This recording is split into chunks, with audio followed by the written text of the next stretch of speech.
तो दोस्तों जिंदगी में पहली बार मैं अपने घर के सभी डब्बों को ट्रेन के फर्स्ट एसी वाले डब्बे में लेकर गांव की तरफ जा रहा हूँ। तो आप लोग देख सकते हैं कि हमारा बेटा ट्रेन की सीट में लेटा हुआ है। चलो बेटा अपने दोस्तों को पुर्र बोलो, मतलब हाय बोलो, हाय हाय। अच्छा हुआ तूने बता दिया, नहीं तो वो तो दिन भर पुर्र बोलता ही है।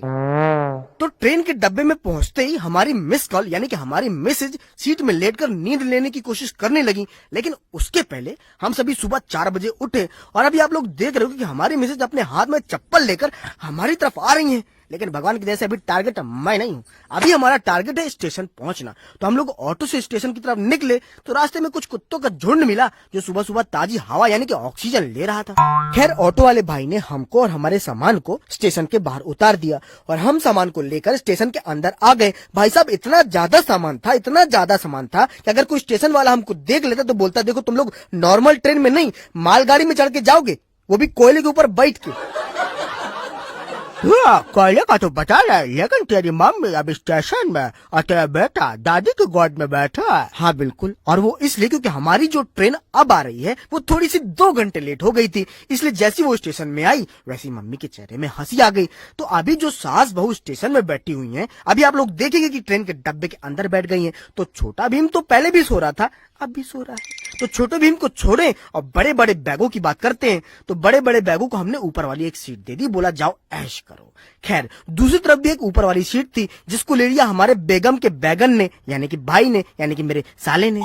तो मियां छोटे भीम के लिए कुछ महीनों से एक कंबल खरीद के रखा था जिसमें उसको पूरा घुसिया जा सकता था। तो बस मम्मी उसी कंबल में उसको पार्ले जी के पैकेट की तरह पैक कर रही थी। क्या है कि हल्की हल्की सर्दी शुरू हो चुकी है और हल्के हल्के बच्चों को सर्दी जल्दी लग जाती है, इसलिए कुछ ना कुछ प्रिकॉशंस तो लेने पड़ते हैं। तो छोटे भीम को कंबल में घुसेड़ने के बाद मम्मी आराम से बैठी थी। अब आप लोग देख रहे हो कि नेहा चुपचाप देख रही है। क्या है कि ऑपरेशन होने के बाद ज्यादा झुकना, ज्यादा देर तक वजन उठाना, ज्यादा उठाना ये सब मना होता है ना। अरे भैया तो आप ये बताइए कि छोटे भीम कहाँ है और आप लोग कहाँ पहुँचे हैं? भैया जी छोटे भीम अपने मामा के पास ऊपर वाली सीट में पहुंच गए थे, मतलब पहुंचा दिए गए थे, और हम लोग दमोह स्टेशन में पहुंचने वाले थे। अच्छा है, बहुत अच्छा है, लेकिन ये क्या है? देखिए ये कुतुब मीनार है। समझ में नहीं आ रहा कि सीढ़ियां हैं ऊपर वाली सीट में चढ़ने के लिए। तो जब मैंने पहली बार इन सीढ़ियों को देखा तो सबसे पहले अपनी आंखों से ही इन सीढ़ियों को चढ़ के देख लिया। और एक ही तरफ नहीं, दोनों तरफ है सीढ़ियां। तो दूसरी तरफ की सीढ़ियों के नीचे हमने अपनी एक सीढ़ी और रख दी। वो बात अलग है कि जब उतरेंगे तो इस सीढ़ी को लेके जाएंगे। जानी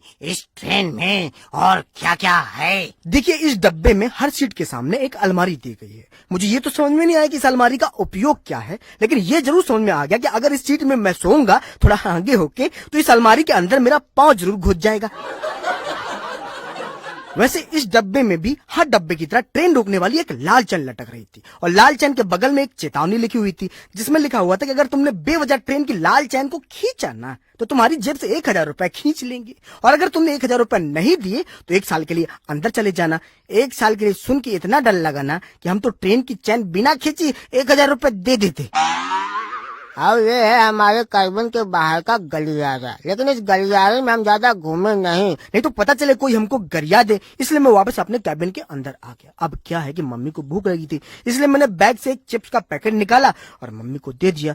छोटे भीम भी अब तक अपने मामा के पास से नीचे उतरकर मम्मी के बगल में लेटे हुए थे यानी कि सो रहे थे। वाइफ को भूख लग रही थी इसलिए वो बिस्किट खा रही थी। अब मम्मी ने कहा कि उनको बिस्किट की जगह डब्बे से निकाल के गुड़ दे दो। अब इस डब्बे में लगा हुआ था देसी ताला। तो सबसे पहले इस ताले को हमने खोलने की कोशिश की, लेकिन जब ये ताला नहीं खुला तो इसको तोड़ने की कोशिश की।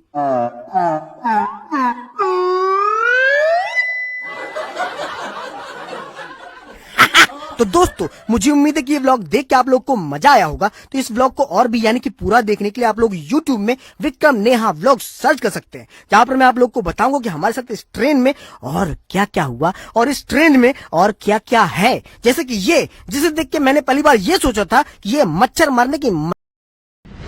फ्रेंड्स अगर वीडियो अच्छी लगे तो लाइक सब्सक्राइब कर लिया करो यार।